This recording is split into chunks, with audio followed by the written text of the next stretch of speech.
Hi అండి, welcome back to my channel. ఈ వీడియోలోని మీకు బౌ ఎలా కుట్టాలో చూపిస్తానండి.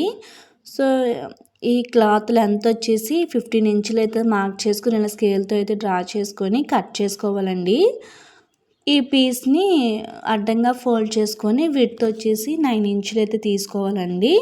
సో అటు ఇటు 9 ఇంచులు అయితే తీసుకొని స్కేల్తోని డ్రా చేసుకొని కట్ చేసుకోవాలండి. సో ఇది బౌకి కుడతాం కదండి. సో ఆ పీస్ మాట ఇది. సో ఇంకొక పీస్ వచ్చేసి ఇలా స్క్వేర్ లాగా తీసుకోవాలి. 12.5 అయితే నేను తీసుకుంటున్నానండి. సో స్క్వేర్ లాగా 4 సైడ్లు కూడా 12.5 వచ్చేలా చూసుకోవాలి. సో ఫస్ట్ కట్ చేసాం కదా, ఆ పీస్ తీసుకొని ఎడ్జులు 2 సమానంగా పెట్టి ఒక స్టిచ్ అయితే వేసుకోవాలండి. డబల్ స్టిచ్ వేసుకొని గట్టిగా ఉంటుంది. సో ఈ పీస్ని మనం డోరీని ఎలా అయితే తిప్పుతామో సో అలాగైతే తిప్పేసుకోవాలండి.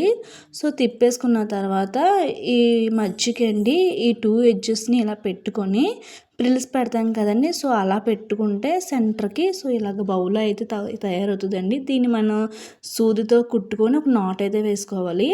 సో సెకండ్ కట్ చేసాం కదా స్క్వేర్ లాగా, ఈ పీస్ని ఇలాగా ట్రయాంగిల్ షేప్లో పెట్టి అటు ఇటు ఎడ్జెస్ కుట్టి సెంటర్లో కోణం దగ్గర మాత్రం కుట్టకుండా ఉంచాలండి.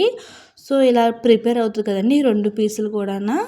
సో ఈ రెండింటిని ఒక డోరీ ప్రిపేర్ చేసుకొని సో ఆ డోరీతోని రెండింటిని ఇలా నాట్ అయితే వేసుకోవాలండి మిషన్ మీద. సో ఇలా రఫ్ అయితే చేసుకున్న తర్వాత ఆ డోరీకి కొంచెం క్లాత్ అయితే ఉంటుంది కదా, సో దాన్ని ఇలాగా కట్ చేసుకోవాలి.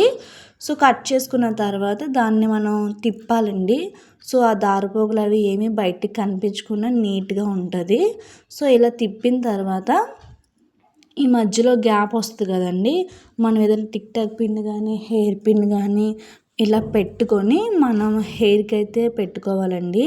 సో ఇదొక్కటి పెట్టుకుంటే మనం ఏ హెయిర్ స్టైల్స్ వేసుకోవద్దండి. ఏ ఫ్రాక్స్ మీద కన్నా దేని మీద కన్నా సరే సెట్ అయిపోతుంది ఈ బౌ అయితే. సో ఇంతకీ ఈ బౌ మీకు ఈ కటింగ్ మీకు ఎలా అనిపించిందో చిన్న లైక్ చేసి కామెంట్ చేసేయండి. మన వీడియోస్ కోసం మన ఛానల్ ఇప్పుడే సబ్స్క్రైబ్ చేసుకోండి. బాయ్.